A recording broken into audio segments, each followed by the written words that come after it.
The Krusty Krab was turned into a Plankton-themed restaurant. The entire restaurant was redesigned, with Plankton style everywhere. Even SpongeBob became his personal servant. One day, Plankton and Karen were enjoying some private time together, but their sweet moment was interrupted by a video call from Grandma Plankton. It turned out, Plankton had once promised his grandma that he would give her the Krusty Krab for her 90th birthday. To avoid disappointing her, Plankton had no choice but to lie. He pretended to tell her that the Krusty Krab already belonged to him. He even invited her to come visit the restaurant the next day. After the call ended, Plankton immediately panicked because he never actually owned the Krusty Krab. With no other option, he went to the Krusty Krab and asked Mr. Krabs for help. He needed him to put on an act, as long as it made his grandma happy.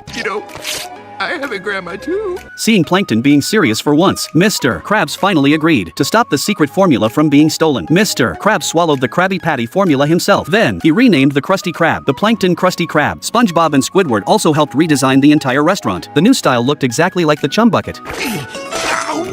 After everything was ready, Grandma Plankton finally arrived. Plankton showed her around the restaurant and introduced all the employees. Meet SpongeBob and Eugene. Hello, Grandma Plankton. Grandma looked extremely satisfied, but the next second, she noticed Squidward was slacking off. Plankton immediately started yelling at him. Squidward was so scared that he fell to the ground. After getting back up, he kept complaining non-stop. But what happened next shocked everyone. Grandma Plankton actually fell in love with Squidward's huge nose, but Squidward absolutely couldn't accept it. Facing this crazy old lady's affection, he quickly picked her up and placed her back at the counter. However, Mr. Krabs and Plankton threatened him with his job. With no choice, Squidward had to keep pretending. As a result, his entire face was covered in lipstick marks. He was even turned into Grandma's personal taxi. The next day, Grandma was finally ready to leave. Plankton was finally able to relax. But just as she walked out of the restaurant, she suddenly turned around and came back. She said she wanted to take a photo with the Krabby Patty formula as a souvenir. Mr. Krabs didn't suspect a thing.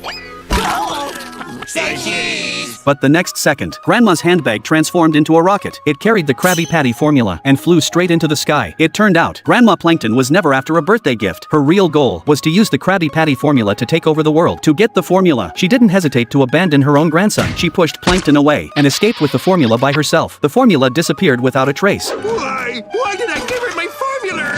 Why? Why did I lie? Why did I pretend? Why wouldn't we be open on Tuesday, idiot? Meanwhile, Grandma secretly returned to the retirement home through the chimney. Exhausted, she fell asleep immediately. In her dream, she successfully used the Krabby Patty formula to rule the entire Bikini Bottom. She became an all-powerful queen, but after waking up, she realized it was all just a dream. At that moment, Mr. Krabs appeared again. Safe for